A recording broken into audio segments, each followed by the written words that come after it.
Thank you, everyone who was able to make it tonight. Really do appreciate it. I know everybody is so busy and there's so many Zooms and so many meetings. So anybody who takes the time to join us, just know that we really do appreciate it.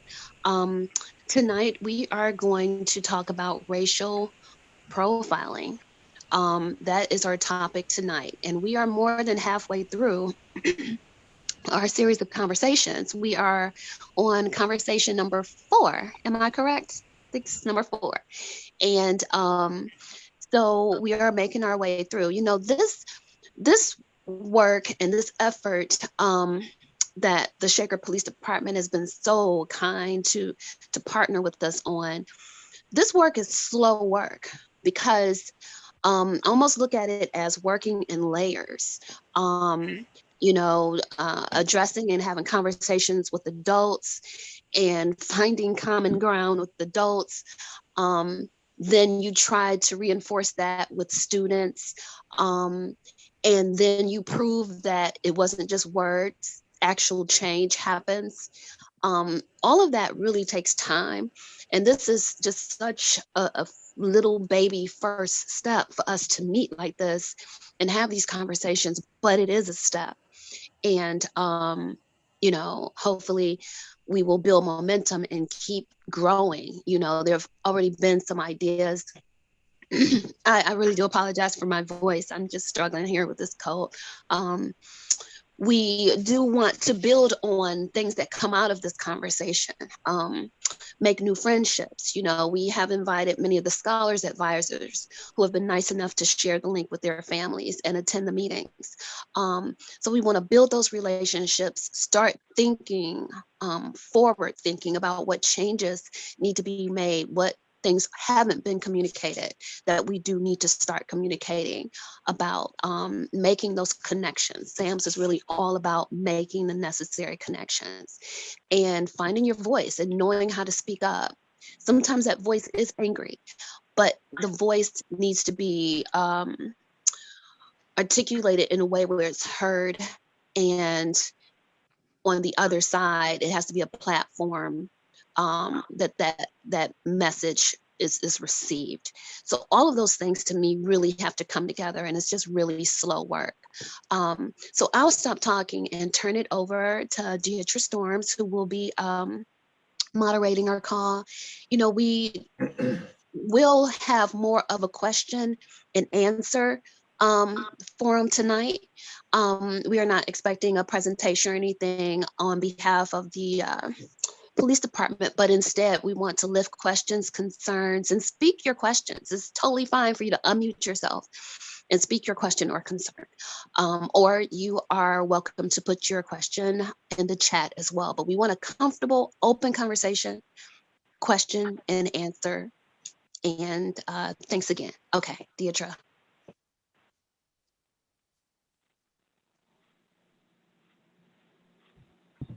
Oh, so my system didn't want to unmute. Excuse me. Good evening and welcome. It's so good to see so many of your faces again, and welcome to those who I have not had on a call with me before. Um, we are SAMS, and we are focusing on uncommon ground and racial profiling. Kim has pretty much covered everything that I typically cover. So, what I am going to say is, as I open the floor to questions, if we can chime in and give our responses, if we can think about them and try to limit them to 2 minutes so that we can have a thorough conversation, I would appreciate it. And I'm going to start by asking, do we have any of our scholars on or scholars representatives?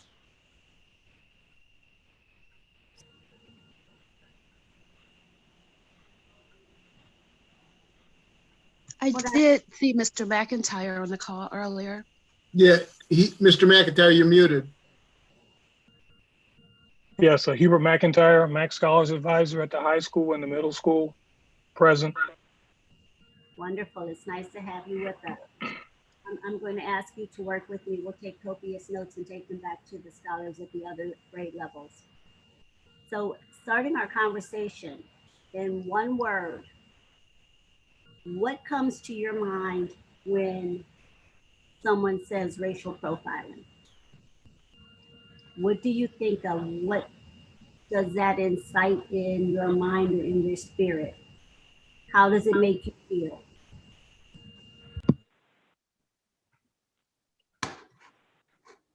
Police. Why does it make you think of the police? Because I would imagine that the way I learned what racial profiling was a long time ago as a child. And when I'm being taught racial profiling, I'm learning what I'm being taught is happening to the adult that I'm probably in the car with. So for me, my first thought when I hear the word racial profiling is police. My second thought is black. But that's because that's totally attached to my experience. Okay. Have you ever um, looked up a definition or a synopsis of what most people would think the racial profiling was to understand why that is? I mean, is it simply because you're black? No. I have looked up the definition of racial profiling. Um, you know, but I guess the question, what's your question? I was asking you when you said that it's the police and how it's situations that other adults have been in. I mean, how does that really make you feel? Is it simply that you feel like you're being singled out because of the color of your skin? Or do you think it's being singled out because of origin or culture? Or is it a stereotypical thing, maybe the way you dress? Well, I mean, ultimately, the fact that you said when you think of racial profiling, what's the first word? mhm. So I would take what I'm saying and I would take it back to how I was learning it. The way I was learning it was that kind of like, Donald, you got to be aware that you may be interacting with different. It's like the movie. If everybody's seen Boys in the Hood or any movie that's really, really highly that's highlighting the experience of the young black male and his interaction with the police from the perspective of black people, I feel like that's what I was being taught and instructed. What I understand myself is the dynamics that go into racial profiling. I mean, ultimately, I'm being racially profiled as a black person just as much as I will racially profile, someone of any other ethnicity. So I understand perception enough to understand um, a lot of the things that go into, I guess, my Donald Black, the person, but my experience being racially profiled as a black person, if that makes any sense. And that does make sense. When you think about situations of racial profiling, does it cause you hesitation or any fear or Ultimately, when I'm experiencing racial profiling, or even when I think of it, I'm numb to the fear. A long time ago, I realized that some of the adults that I was around, primarily my stepdad, who was the lieutenant of CMHA, 80s, 90s, early 2000s, I was being taught to interact with the police as a child. So fear goes away along, the way I experience it, the way I say it, I've been pulled over 120 times. I have about 6 or 7 seatbelt tickets on my record. And I feel like my interaction with my stepfather was helping, and my mom helping prepare me for the experience that I may have, that the way I perceive it, a whole lot of black people are having. So fear doesn't, it's almost like I'm afraid to be afraid, if that makes any sense.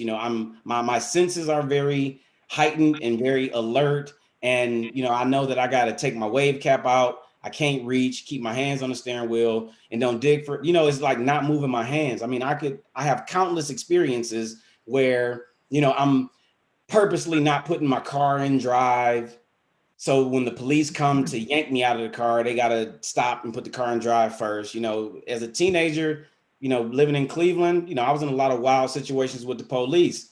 And the reality is I'm what a whole lot of people would call the good kid.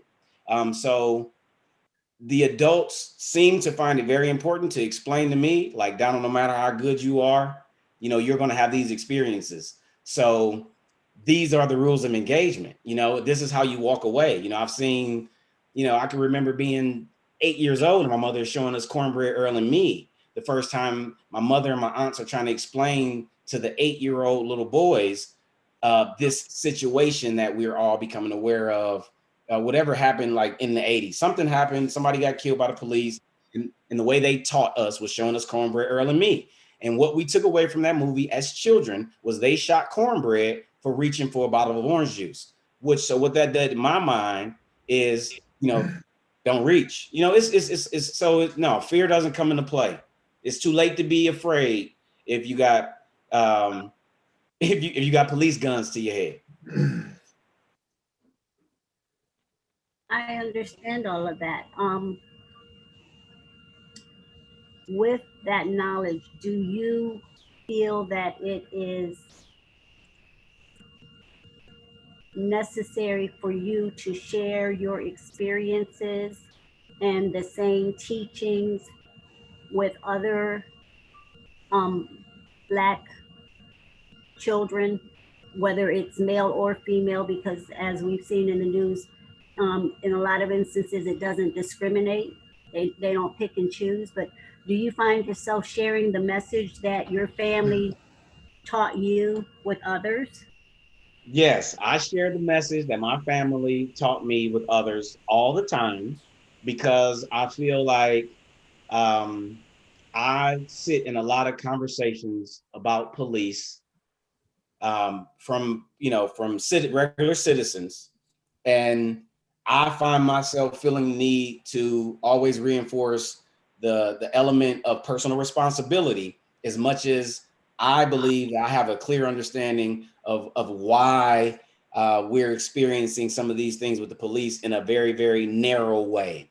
I don't try to get too caught into the conversation about, police evolving from the slave catchers on the plantation, and that meaning, so the reality is, at what point did that organization change, over the last however many hundreds of years? I try not to get too caught into that conversation because myself personally, I feel like understanding the evolution of the police, understanding disparities with police interaction with Black people, understanding all that doesn't stop people from getting killed. Um, so I find myself always having a conversation of, oh, okay, so when you did this, you were dead wrong. Like I said, my stepfather was lieutenant of CMHA. I got an uncle who's Cleveland police. I've had interactions with the police around me who know me in a personal way, so I can kind of get an understanding of what the police's argument was or is, or their justification, or whatever word people want to use when police are giving the explanations for why they did something that citizens seem to believe was unnecessary and that sort of thing. I mean, so I'm always having the conversation of personal responsibility because it seems like that's the only thing that got me to be able to walk away from these situations from the police, is me being able to understand the rules of engagement, understanding at least a little bit enough to know that, when you're being confronted by the police, it's not the time to argue, but the reality being when you can argue and what you can and cannot say. So I make sure I understand what the line is, and I'm always sharing my perception of where the line is. I'm around kids all the time. I'm one of the guys in the neighborhood on the bikes with the kids, and I tell them all the time, you can't get chased if you don't run. And what I realize is a lot of these young people that I'm around, primarily teenage boys when I'm on my bikes, but it's primarily teenage and middle school young ladies when I'm like in schools. It's I'm realizing that a lot of people don't really understand what's legal and what's illegal in terms of their behavior or the police's behavior, especially when it comes to young people. So I find myself repeating to them a lot, my own personal methodology for me not being able to control my interaction, with the police, but at the very least, me having an understanding of what I need to do to be able to walk away. Well, that's a great, Yeah. Donald. I appreciate that, and I'm hoping that we have some of our young people on the phone or on the call that are listening and taking heart to what you've had to say.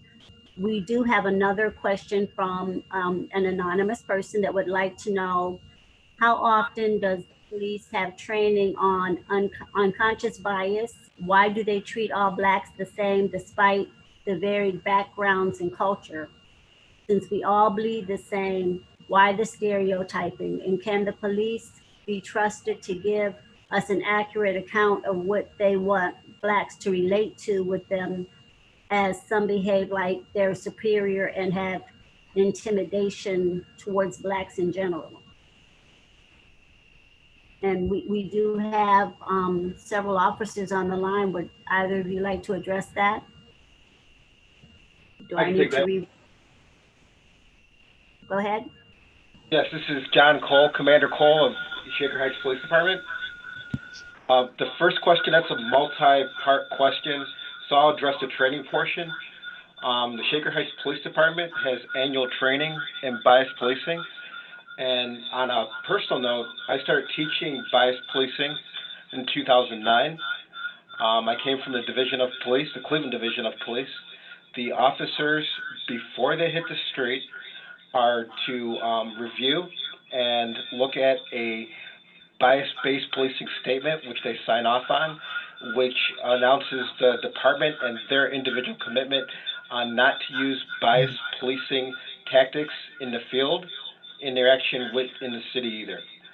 So our officers receive training on an annual basis, and our new officers receive training before they even hit the streets. One moment, please. The party who is at 491, can you mute? I'm getting a lot of feedback. Deirdre, that's Commander Cole. He's having a hard time with his audio, so he had to call in. So. Oh, okay. Yeah. Did that answer your question as far as the conscious training? Is there still a lot of feedback? Excuse me. I believe if he hits #6 or *6, it allows you to mute the phone, I believe, which will maybe help with the feedback, possibly. I got a Zoom expert over here with me. There you go, John. If you just mute the phone, you're good, John. Yeah, you're good.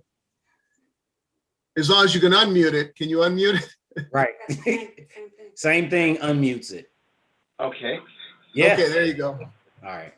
So this is better. Well, you just have to mute it when you're done talking. Okay. I addressed the training portion. What is the next part of that question? They wanted to know why all Blacks are treated the same, the varied backgrounds and cultures. Can we repeat that?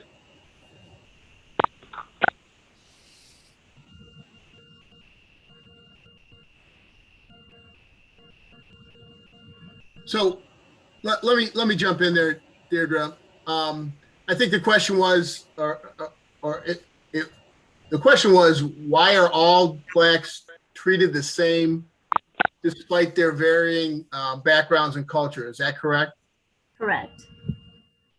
So on our panel tonight, we have Rick Masnardo, who he's commander of the Uniform Bureau Services, which is our people in patrol cars. And then we have Lieutenant Marv Lemieux, who is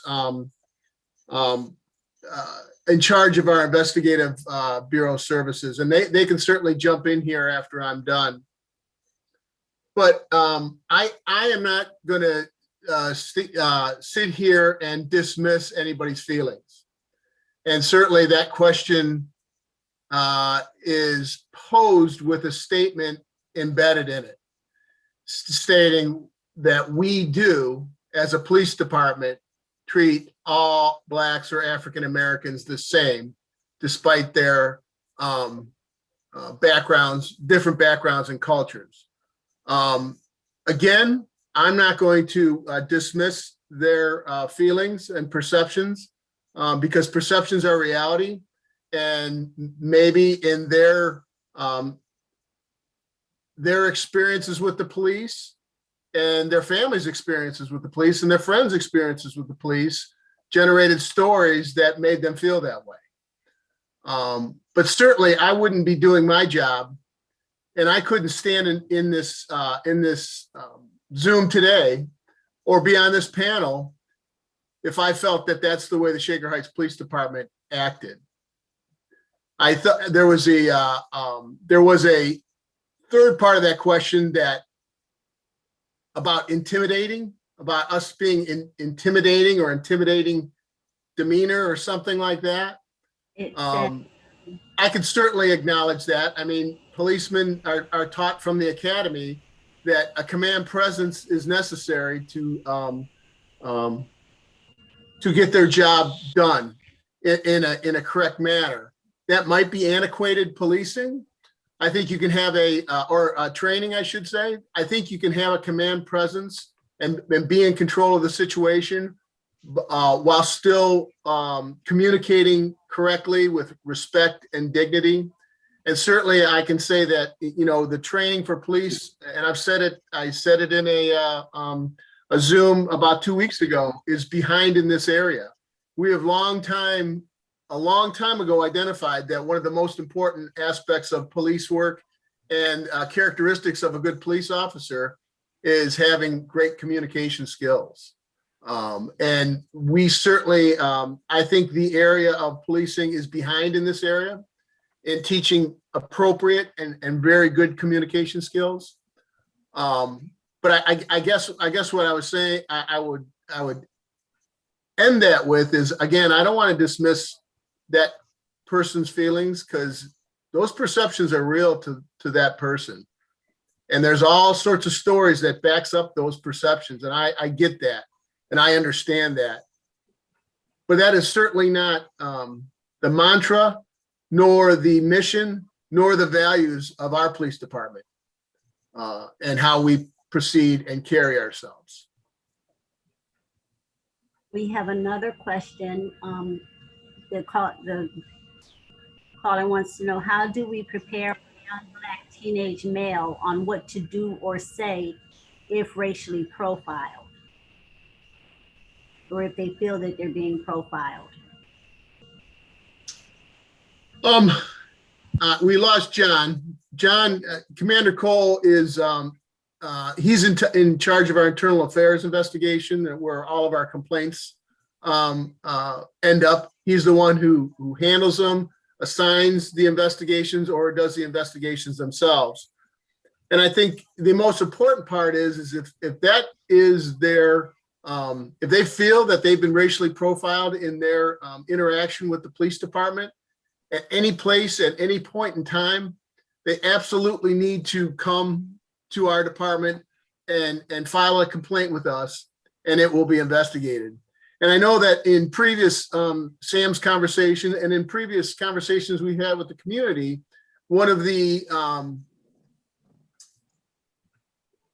reasons for skepticism amongst community members is, oh, that's great, Jeff. You know, we're going to come up and we're going to file this complaint, and then it's going to go to you and you're going to investigate your own. And I understand that too. I absolutely do. There's a reason that John Cole is our internal affairs investigator. Number one, he is a tremendously bright man. He's got a level of integrity that is beyond reproach. And when we have those type of investigations, it goes from Commander Cole, and then it goes to our city prosecutor, and he reviews that too. And most people on here knows who Randy Keller is. He's our city prosecutor. And he will review these investigations to see if there's something that we've missed, because he is very well versed in these types of issues, and he's handled these types of issues in 3 different jurisdictions now, in the city of Cleveland, in the city of Lakewood, and now with the Shaker Heights Police Department. So I don't want to dominate this conversation, but I think it starts with making that complaint. And we promise to fully investigate it. And we promise to show the person who makes those complaints the results of our investigation, which includes, I mean, let's face it, our investigations are heavily laden with our body worn cameras and our dash cameras and all that kind of stuff that we've caught on tape as to conversations that are going on between the officer and the violator and anything else, any other witnesses in the area. So hopefully I was able to answer that a little bit to the satisfaction of the person who asked it, but that's what they should do. You know, I just want to build on a couple things that the chief mentioned. And to answer that question, let's say oftentimes we get a complaint where people are uncomfortable. They don't know where to go with the complaint. It's not necessarily a complaint where they want to go through the formal process of actually filing a written complaint, but they're just upset over the stop. And in short, it's not understanding why the stop happened and the perception of the stop. And what I would add to that is if it's something that people don't feel that is, they don't want to go through the formalities of a complaint, but they just want a better understanding. We've resolved a lot of questions, and we've built a lot of bridges in the community with information and education. And that's on the community side and our side, where violators or parents will call in. And me, for example, I'm on the website for the commander in charge of the Uniform Bureau. I'll get a phone call and it gives me an opportunity to have a conversation. And oftentimes when a violator's upset or they feel they were mistreated or they just didn't understand the reason for the stop or the contact, we'll have them come in. We'll show them the video, the body cam video, and it opens up the lines of communication and a discussion where we can get their perspective. It helps us train our young officers. And so not always it has to be that formal if people are uncomfortable with it. It could be a phone call and we can start with a conversation, and we're happy to talk to anybody anytime, even if they feel that it's not worth the phone call. We appreciate the phone call because it helps us get better. We appreciate your answer, but I want to get back to the question that was posed by the panelists. If a young Black male or female is stopped for any reason, how should they react? What should their response be? I mean, how should we tell our youth to handle themselves? And I'd really like to hear, and I think the panelists would like to hear, if we have someone from patrol or maybe Lieutenant Lemuel, if you can chime in. They want to know, how do we prepare our young Black teenagers if they're in this situation? Rick, why don't you answer that, from the Uniform Bureau perspective? So here's what I would tell you, and this is what all of us that have children, this is what we tell everybody when we're talking about education and having a contact with the police. The biggest fear for a police officer is the unknown, and which oftentimes, like if it's a violator, if it's in a car, it's the violator's hands. So we will tell people, put your hands on your steering wheel.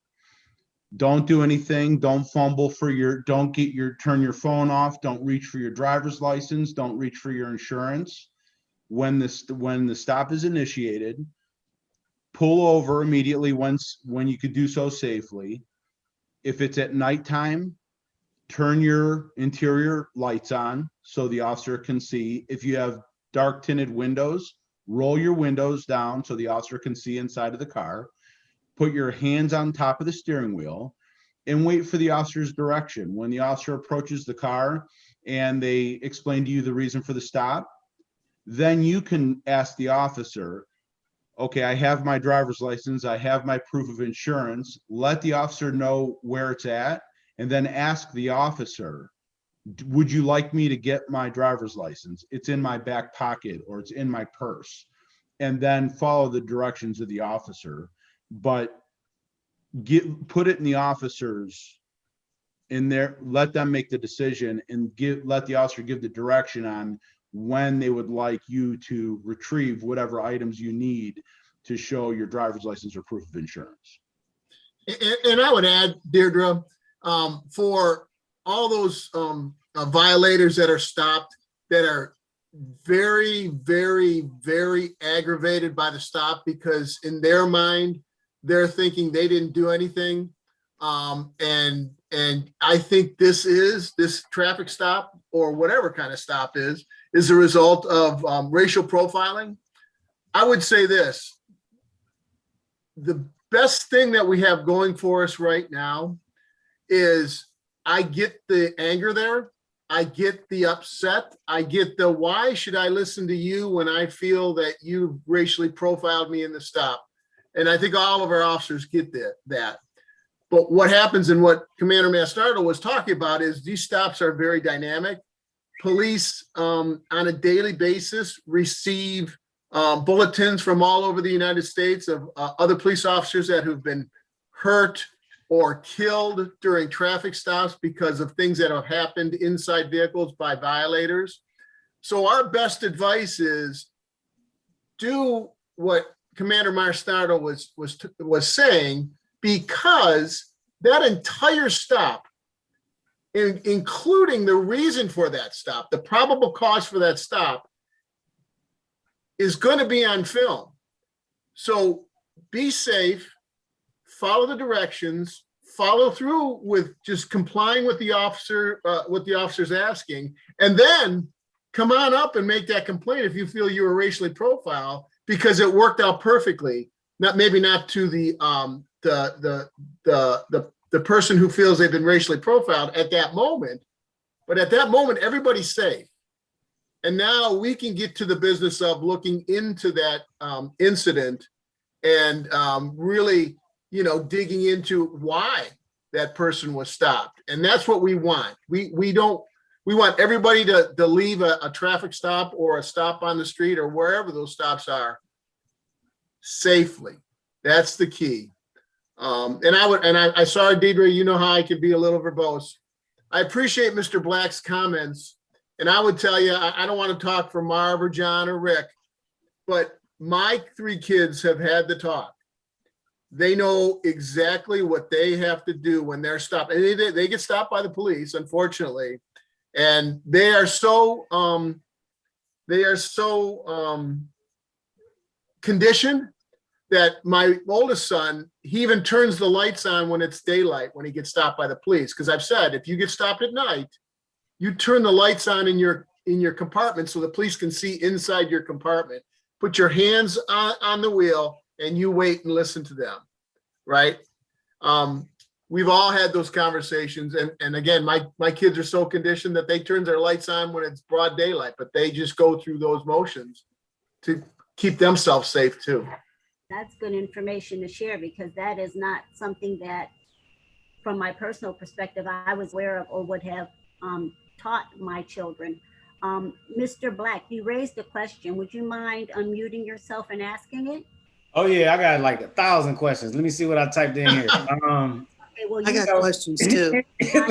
So what did I type in? What about now? Okay, so when I'm listening, and I've been in a nice amount of conversations when it comes to the police, so I kind of listen to the details of what's said back to me. So I recognize that we keep talking about the non-violator. So some of these questions I'm gonna say are kind of rhetorical. Maybe we can kind of think about them, or people answer them, however. But so do the police kind of, I guess, generally believe that the only people they engage with is a violator?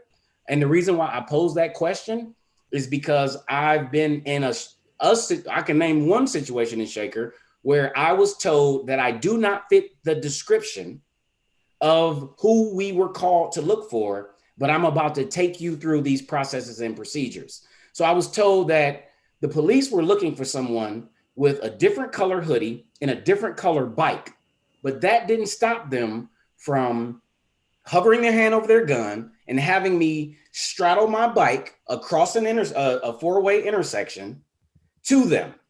So when I'm listening to some of the questions that the parents are asking, the reality is Black children are really seeing that some of the rules of engagement don't always work. So it made me think to myself, oh, do the police believe that they're only pulling over and stopping and interacting with violators? Because I've interacted with a whole lot of Shaker police who ultimately said to me, well, Donald, you're in a high stolen bike traffic area. Even though I'm a 40-year-old man on a pedal bike. So in my mind, when I hear high traffic stolen bike area as the reason I'm being engaged, I'm not perceiving myself as a violator.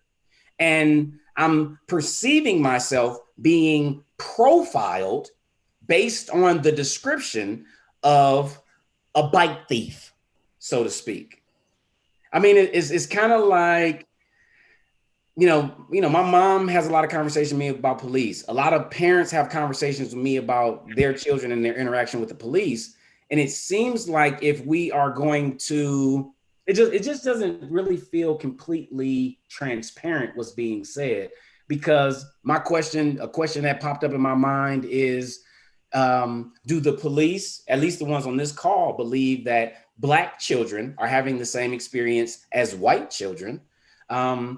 I'm wondering when the police are saying that those people's experience and their perception of that experience is like, what is the police's experience? Like, what do you guys think is happening?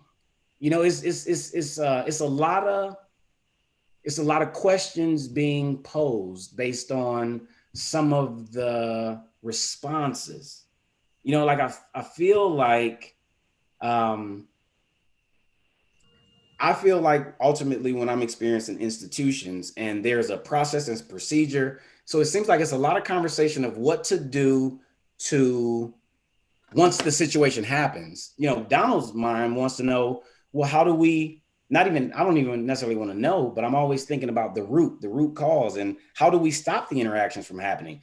In my opinion, the police are the ones who don't seem to know what they don't know, as well as the citizen, the everyday citizen. It's kind of like the authority figure doesn't really seem to share the things that they aren't aware of, that they don't necessarily know. I don't know. Like, are you guys pulling over more Black people? You know what I'm saying? Like, Mr. DeMarth, when we had a conversation, you said it, Donald, this is what majority of the people are coming in. Black folks are saying, hey, I keep getting pulled over. I'm being harassed, and you shared with me that some of the officers say, they keep saying this same thing, and that's not the case. Me being a Black person and me being what I perceive as a non-violator, and the reason why I perceive myself as a non-violator is because when I have those interactions with the police, the fact that I haven't allowed myself to make the mistakes that I perceive people, I guess, maybe are making when they're getting killed allows me to walk away. I'm not seeing myself as a violator when I'm being stopped for riding my bike on the street, one street from where I live, and told I'm being engaged with because because I'm in a high stolen bike area. What's the violation? Like, I don't believe that police are only interacting with non-violators. And I believe that when some of the parents are trying to figure out what to tell their child, that we could really use some transparent dialogue about, we're not always getting this right when we're interacting with people. And I am an example of it. And on my pedal bike, I got about 12 run-ins with the Shaker police with no tickets. Marv, you want to take a stab at any of that? Well, I mean, there was a lot he said, and a lot of it was a statement. But one of the things I think that would kind of be important to talk about a little bit is just like young Black men are a product of their experience, or their perceptions are a product of their experience. some of what we do, some of the actions that police take are a product of our experience or a product of what we do. And perhaps in manifesting some of the things that we do, we don't communicate effectively. And that is something that Jeff had talked about a little earlier, or Chief DeMuth had talked about a little earlier. Yes, we have to do a much better job at communicating. And yes, when we're with a violator, that is probably, or even somebody who's not a violator, but feels like they're being treated like a violator, that is probably the best time for us and the most important time for us to be able to effectively communicate with them. And one of the things you touched upon was an incident where, I don't know if it was you or if you referred to somebody else, where an incident where the officers had stopped somebody and they didn't quite match the clothing descriptions, but they continued to run through some of the protocol. But I can tell you in our experience, in many experiences, some people who are out to purposely commit crimes and people who are out there actively committing crimes wear multiple layers of clothes. And once they flee from committing their crime, change those clothes in an effort to make us not catch them, or in an effort to be thrown off the track, so to speak. And so that is our experience, and potentially that might have been what happened in that circumstance you're talking about. But you hit a key point. We should have communicated that a little better. Maybe there's something we could have said a little better, but those things do happen. A lot. Is anybody allowed to speak up on this, or do we have to take turns? We have to send in a message, or what? Yes, No, talk. you're fine to ask your question. You're not, I'm sitting here and I'm listening and I'm realizing you're not admitting that racism exists in the Shaker Heights Police Department. And I think that's a problem. Racism is everywhere. Acts of racism can be done by Chief DeMuth unintentionally. It could be done by Marv. It could be done by anyone who's melanin challenged. So that's the problem that we're having. No one's admitting that, yeah, this happens. Yes, we've done it. Right. And no one's saying, you know, everybody said, well, we have to work on that. Well, while you're working on it, melanated children are being traumatized. You know, people are getting killed. People are being profiled while you're working on it.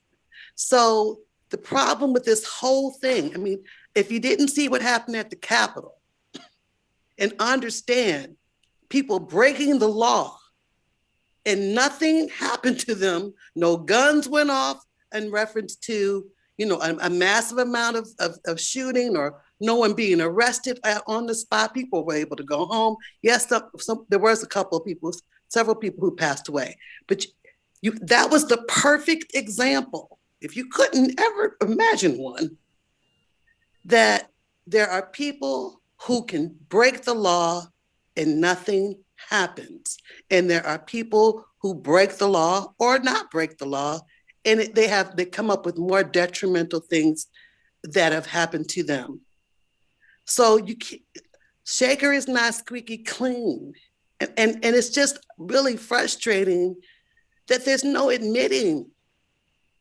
It's obviously systemic. It's obviously everywhere. You might be doing it unintentionally or intentionally. The thing about it is racism is a mindset that can be turned off and on just like a light switch. So yeah, you may hire somebody. They may not even show it. But the light switch comes on when they get behind that wheel. You have no way of knowing. We have no way of knowing. Black people have no way of knowing. It's like this scary monster that comes out whenever it wants to. And the thing about it is there has to be some, meet us halfway. Say, yes, it's there. It happens. Yeah, we're talking about it. We're working on it. But, you know, it's a horrible thing. I've done it. I don't mean to do it. But sometimes it just comes down to listening to people who are telling you what it is and just doing it. Not questioning it, not questioning whether or not the person was a violator, not all that stuff. Just say, yeah, that was wrong. That was wrong. And I apologize for that happening. And hopefully we can do something about it. To interject on that, I have a Max Scholar parent that says, I am a parent of an 8th grade young Black male Max Scholar. If profiled, no one knows that he is a Max Scholar, but he is a Black male. Although I appreciate you answering my question, I need you to understand that we just want our kids to be treated like kids and not feel like they're criminals when walking through the community.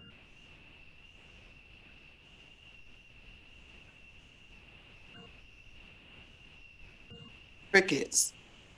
Did anybody say anything? Not yes. Like, come on, y'all. So I just want to chime in if possible. Drea, that was excellent. I know your voice. I didn't even look at the thing to see if that was you speaking, but I just wanted to say that 2 words stand out to me so far, and we are coming around to our last minutes of the call. And 2 words stick out to me. And 1 word I've heard so much, and it's feel. If we feel like, we're racially profiled or feel, that's not lost on me, because it's a matter of, I know the intent is not to make us feel this way, or our children, or the African American community. You don't And know sometimes that. it is intentional. Yeah, you don't know that. But I'm trusting that the police department of the city that I live in is not intentionally trying to make our African American children feel racially profiled. I am aware that it has happened for years, but I do feel that that is not the overall intent. Because if I felt that way, this effort of trying to get us to be open and find common ground would be a little bit different. So I do feel that way. But and again, excuse me for my voice. I just want to say that, I guess I want to say so much is piling up on me, but bias is something we all have. We have it on this call. It's just everywhere. And with the bias training early in the conversation that was mentioned, that is appreciated, that training takes place, and that you shared what type of bias training is given. But it's still where everyone has a bias. It's a natural thing. And I guess we want to hear and acknowledge that despite the training on this, we know it still is occurring, because that subconscious bias is there, and that is your monster right there. And the way we try to handle this is that we reflect. We talk with our officers and we hear them say, you know what, this went to the left, this went wrong, and I probably should have done XYZ better. I think that some of my subconscious bias made me make the wrong decision. Those type of examples, I think, will help validate and give some root to some of the explanations that we're hearing, because I think the audience feels like this is real on the surface. These answers are real on the surface, but when you get down to it, you all don't think that you do wrong. So that's just my attempt to try to kind of be at the intersection and say, from my perspective, this is what I'm seeing. I'm seeing officers giving their honest explanation where they feel that they are validly answering these questions. But I think the audience is almost disregarding it because they don't hear the times that it broke, the times it didn't work. They don't hear, hey, for years we've been known as a racially, a city or police department that racially profiles. I even can go back to when I was a teenager and I had friends who were like, no, I'm going the Cleveland way. I'll come back up around Lee Road and enter Shaker. I'm not driving through Shaker. It's embedded. And we just need to hear you guys claim it. So I'm going to mute. Having said that, I would like to give our panelists an opportunity to tell the community what you want us to take away from this conversation. You've heard how many of the members of the audience feel that they're being heard, but not really heard, that things aren't being admitted to. What do you want us to take away? Yeah. I can start. And Andrea, we've had quite a few conversations, haven't we?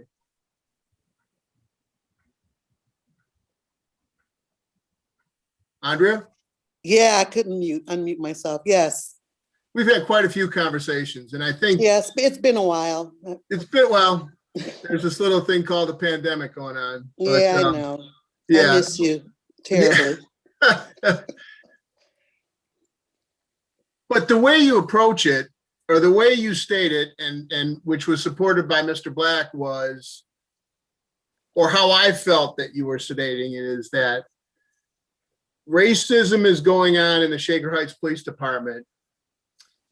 We know about it, and we're giving, as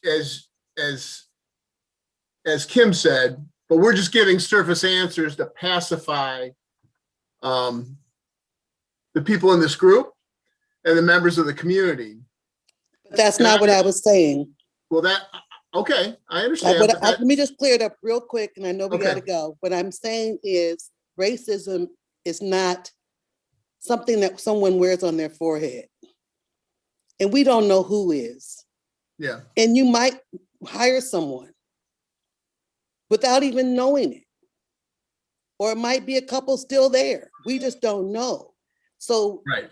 When someone does come and file a report and say, I was profiled or whatever, we know what profiling is. We know what racism is. And you really need to take people's word for it and address it instead of, I don't know about the reports and investigations and all that stuff, but just to say, maybe this person might be like that, instead of just saying everybody's just really squeaky clean. That's what I'm trying to say. I got you. And I agree with everything you just said. And I think everybody, and John's got his hand up, and I think everybody on this panel agrees with everything you just said. Number one, I don't know. You tell me what a racist looks like, right? We don't know. You're right. You're exactly right. And I agree with you. And I think you'll not get anybody who disagrees with the statement that, yeah. And I have said that publicly in community conversations that, yes, we very well could have people on our police force that are racist. That's absolutely true. And I've said that publicly. But what we have to concentrate on as administrators of the police department and law enforcement officers, and I'm going to let John talk here in a second, is, was there an objective reason for that stop? And if that officer can proffer that objective reason, not a subjective reason, but an objective reason for that stop, then we have to accept that. And I understand what you're saying. It's very frustrating from an African-American's perspective, but I have said that publicly. Andrea or Mr. Black, maybe you weren't on those comments. Yeah, we have what we feel things in place to try to identify those people when those instances are occurring. Go ahead, John. We have 1 minute left. Sorry. Can everybody hear me? Yes. Outstanding. Being a part of this organization, as everybody can see, I'm an African-American male. And the mechanisms that we have in place, and I don't want to give you a surface answer, but an allegation of bias-based policing, racial profiling, as the head of the internal affairs unit, is something that we take very seriously. It's something that we investigate, and we have a team of investigators to make sure that we are identifying if we have that issue. And looking at this and trying to hear the community, because I do hear you. I'm an African-American male. I grew up an African-American male child in a city that was predominantly white. So those issues, we are very attuned to it. Our command staff, We discuss it. Our lieutenants address it. Our sergeants look for it. We have technology in place to make sure that if our officers are acting unreasonably in the field, that we are addressing it because we do love this community and we want this community to embrace us. So looking at all of this, some of that it's very difficult because you put on a broad scale, but in Shaker Heights, I came from the Cleveland Division of Police, which is different. Looking at this and saying what we do to make sure that we really just do not have bias-based policing going on in this agency. We do take great lengths and we do take great strides to make sure that we address all that. Thank you all very much. We are about out of time. I do want to thank everyone who attended and participated. I'm hoping that you will join us for our next session. And I hope that more people feel more comfortable in unmuting themselves and jumping in and joining the conversation. I'm going to turn it back over to Kim. It was great to see everyone. Thank you for being here. Kim? Yes. And the same thing that Deirdre just said, you know, we really do appreciate you spending time with us tonight, and hope that you do join us for our next conversation, which will be conversation 5 of 6. You know, reach out to someone if you are going to come to the conversation. Bring a friend, maybe mention it to a neighbor. People really don't jump at this opportunity to connect with the police department, which is disappointing to me, because these conversations, which could be, you know, they could get uncomfortable, there is anger there, but we have to go through that because on the other side of that is the change that we all want. So we really are all one community, and just like any family, we just have to iron out the differences and we have to communicate. And that's what these opportunities are when we get together. So unless anyone does have any final comment or question, and if so, you know, you can just speak it out, you know, now. Thank you. This was awesome. No, you're fine. Go ahead. No, I was just saying thank you. This was awesome. Oh yeah, thank you. That's what means you'll be on the next call with others. Yep, that was thank you. Yeah, we definitely thank everyone who joined, and of course we thank our officers and the panel. So good stuff. Kim, All right. if I could just add, you know, and you and I have had these personal conversations, and Andrea and I have had these personal conversations, that I think the experiences that Mr. Black has talked about in his life, and what he has learned from different people and what he has learned from his stops with the police department, I think those are tremendously important to this ongoing process we're in. And I would love to have Mr. McIntyre, if he could cultivate some of his students to come on and just talk about their experiences with the police department, and have the police department just listen. And like Mr. Black was talking about it, and it's important for us to listen to that and understand, as Mr. Black said, what is going through his head in regards to these different stops that he's experienced. So I appreciate it, Mr. Black. I thank you. Yep, I thank you as well. I appreciate the conversation for real. This was good. Yep, thank you. All right, so we will end our conversation. Everyone have a great night.